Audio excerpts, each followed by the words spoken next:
All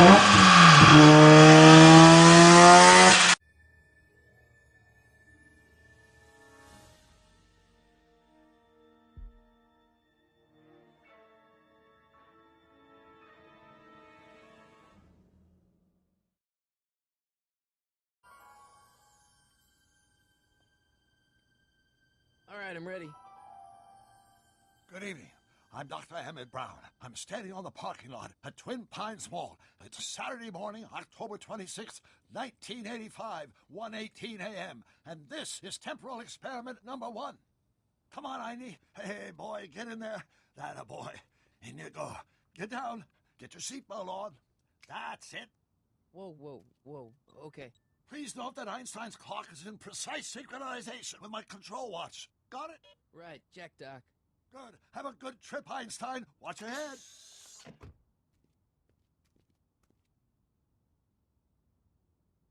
You got that thing hooked up to the car? Watch this. Yeah, okay. Got it.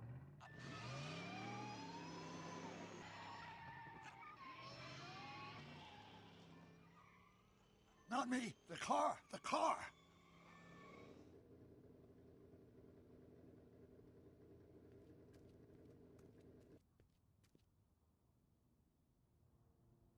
If my calculations are correct, when this baby hits 88 miles per hour, you're gonna see some serious shit.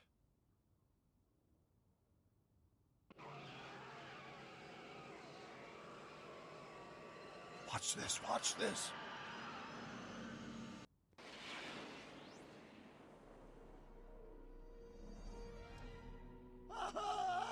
What did I tell you? 88 miles per hour! The temporal displacement occurred at exactly 1:20 a.m. and 0 seconds! Hot Jesus Christ. Jesus Christ, Doc. You disintegrated Einstein. Calm down, Marty. I didn't disintegrate anything. The molecular structure of both Einstein and the car are completely intact. Where the hell are they? The appropriate question is, when the hell are they? You see, Einstein has just become the world's first time traveler. I sent him into the future. 1 minute into the future, to be exact. And at precisely 1:21 a.m. and 0 seconds, we shall catch up with him and the time machine. Wait a minute, Doc. Are you telling me that you built a time machine out of a DeLorean? The way I see it, if you're going to build a time machine into a car, why not do it with some style? Besides, the stainless steel construction made the flux dispersal. Look out!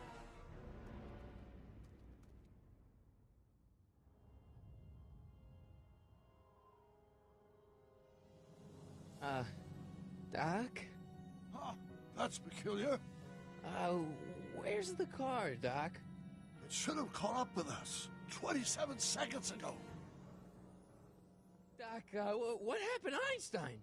No need for concern. It's probably just a minor miscalibration of the time circuits. Marty, could you get my notebook? It should be in the toolbox.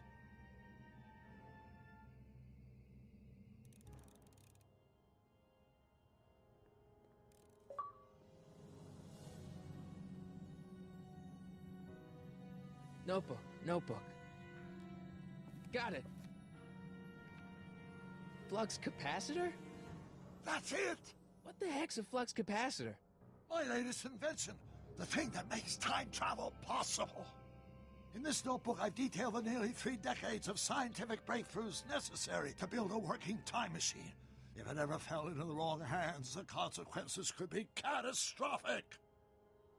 Let's see. Is mass equals I times Z, and E equals the square root of Z times C squared, and the flux dispersal rate is inversely proportional to... Doc, shouldn't we get out of here before the Libyans show up?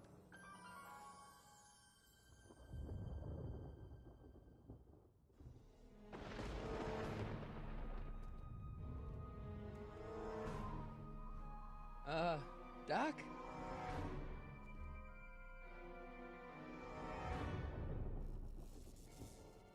Great Scott! Doc, what is it? I've made a horrible mistake.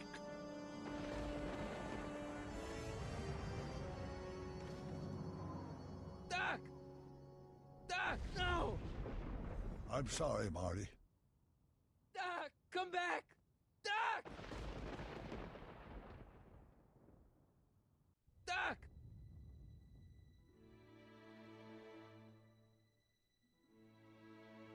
Marty, is everything okay?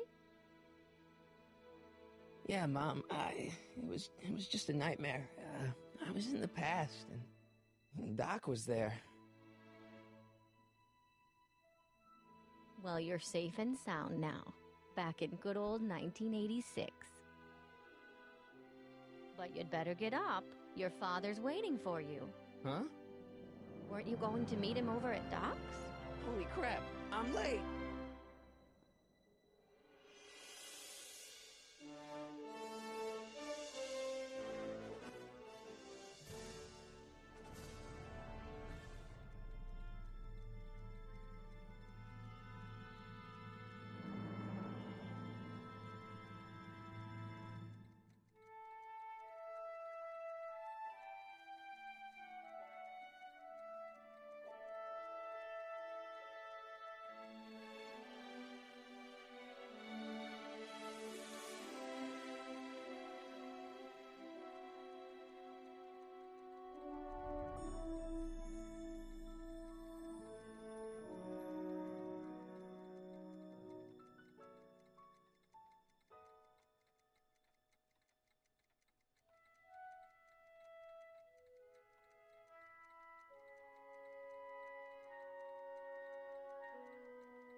Dad, are we too late to stop the sale?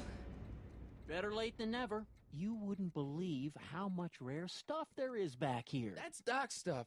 The city has no right to... Now, son, I know you're upset, but your friend's been gone for months, and the city really seems hell-bent on using his land for that new parking garage. And, hey, is that a first edition Jules Verne? It's just not fair. But at least things can't get any worse. Hey, Marty. Hi, Biff. Come to see if the old crackpot had any buried treasure? Nah, I guess I'm just... remembering.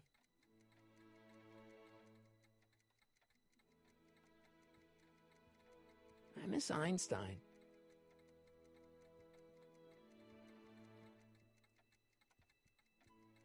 Does nature contrive it so that even with a time machine, you can intervene to prevent your own conception, for example?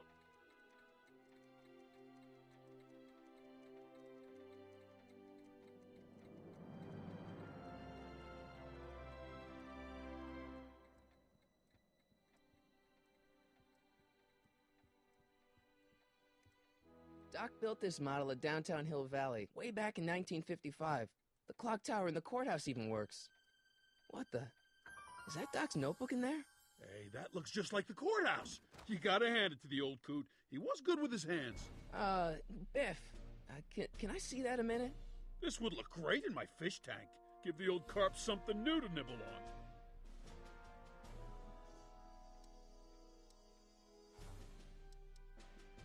Come on, I saw it first. Yeah, I guess you're right.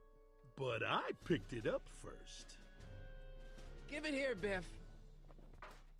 Well, well, looky what we have here. Looks like plans for something. What's a flux catheter? It's none of your business. Doc asked me to... Brown's worm food, kid. But this looks like it might be worth something.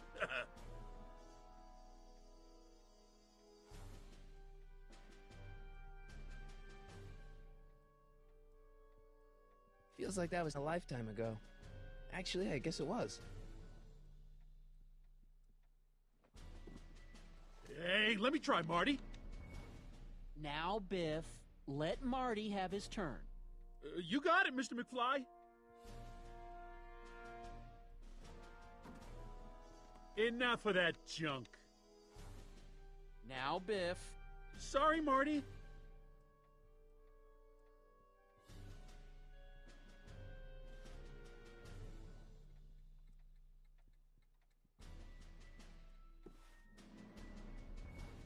Looks like a hand-crank lightning rod, or maybe a lightning-powered pencil sharpener.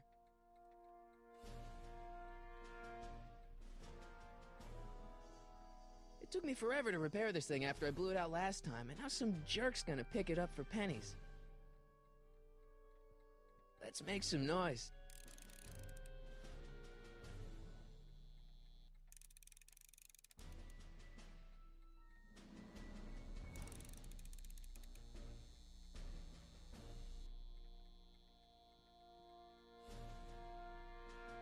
Hey, Dad, why's my guitar got a price tag on it?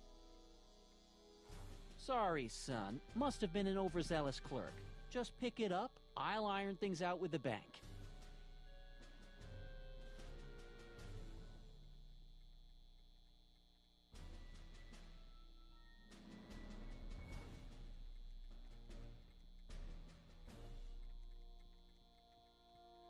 Hey, Dad. I'm telling you, this sale is a joke. Doc's only been gone for a few months, and I happen to know... Yes, you've told us he's not dead. He's on a trip. Let's say you're right. Have you considered that this trip may not have been entirely voluntary? I hate to say it, but Doc's run up some pretty sizable debts around town. Maybe he's just hiding from his creditors. You got Doc wrong. Sure, maybe he's not so good with money. That's just because his mind's always on bigger things. But he's still a straight-up guy. He'd never run away from his problems. Well, you know him better than I do, son. But the bank is within its rights to sell off his stuff. Maybe you should try to find some things to remember him by before Biff grabs them all.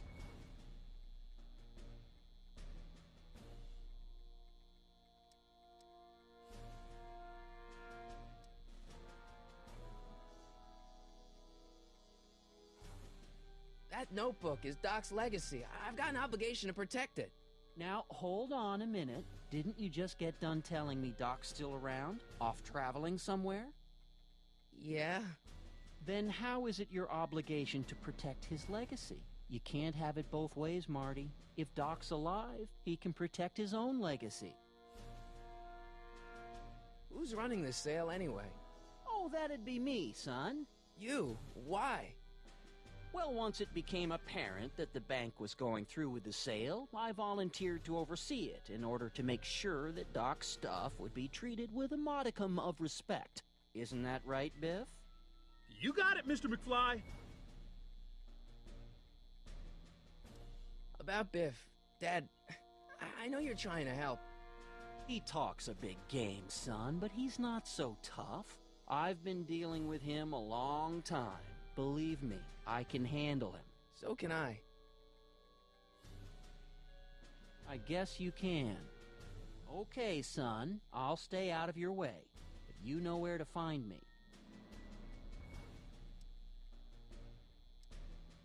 Do you think dreams can predict the future? Well, you know I don't go in for that mystical stuff, but I do think they can reflect how you're feeling about the future. I'll keep looking around. Thanks, Dad. I better not crank it up anymore. I really don't want to blow this thing out again.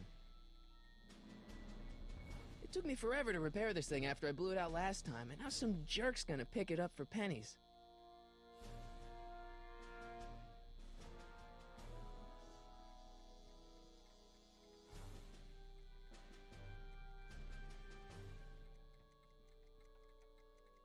I can't leave until I get Doc's notebook back from Biff.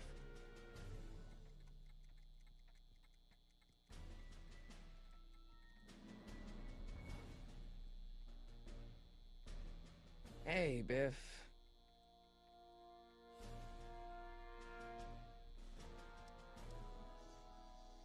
I only want that notebook because, well, I'm sentimental. It's like a piece of Doc. Doc's dead. Time to get over it and move on.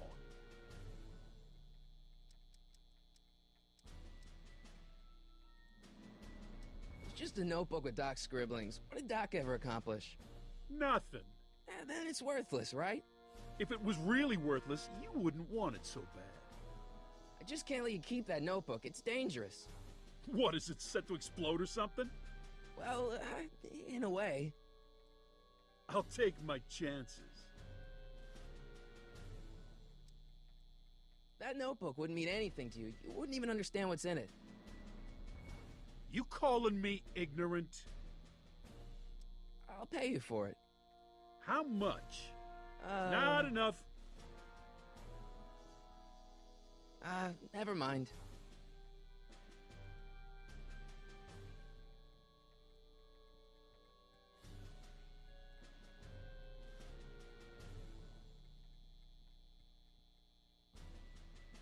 Hey, Dad. I'll keep looking around. Thanks, Dad.